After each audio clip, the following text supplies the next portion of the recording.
be with you. Reading from the Holy Gospel according to John. Jesus said to his disciples, "Peace I leave with you, my peace I give you. Not as the world gives do I give it to you. Do not let your hearts be troubled or afraid. You heard me tell you, I am going away and I will come back to you. If you loved me, you would rejoice that I am going to the Father, for the Father is greater than I. And now I have told you this before it happens, so that when it happens, you may believe. I will no longer speak much with you, for the ruler of the world is coming. He has no power over me, but the world must know that I love the Father, and that I do just as the Father has commanded me." Gospel of the Lord. Praise to you, Lord.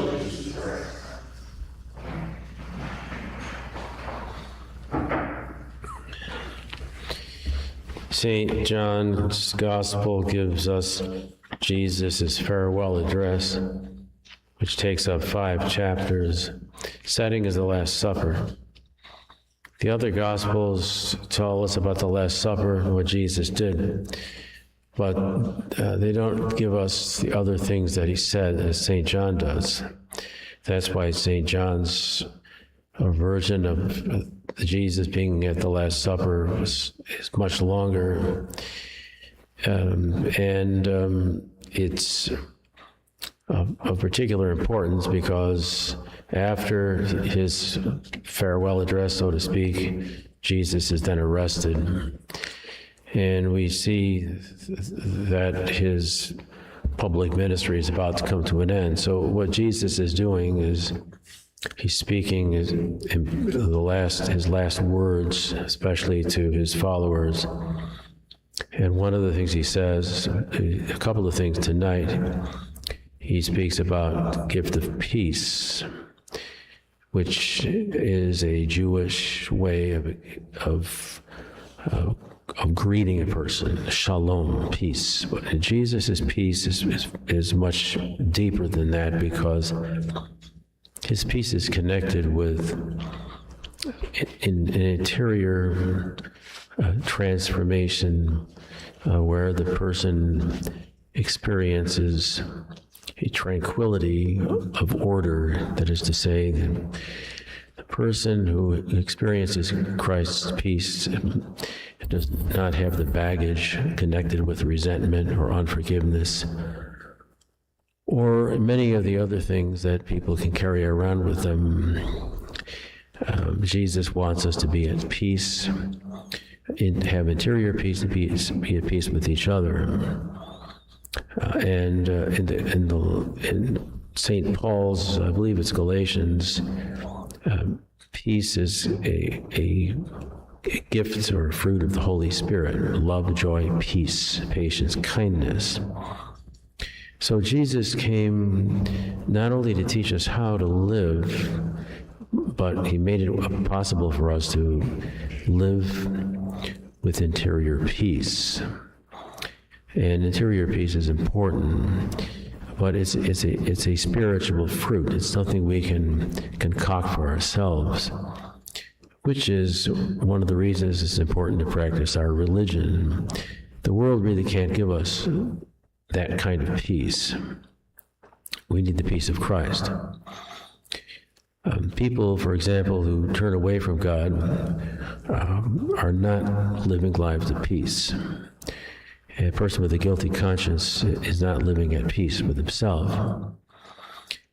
And there are many other examples accordingly. In fact, there is a book, it's been, it was printed a long time ago, but by a psychologist, Carl Wenninger, entitled "Whatever Became of Sin."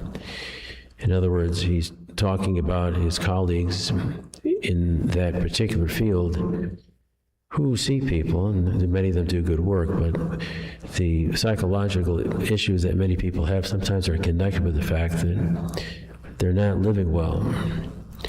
And we could say that the greatest psychologist who ever lived, so to speak, was Jesus. The word psychologist means at its root, doctor of the soul. Jesus is a profound doctor of the soul. He heals people from the inside out.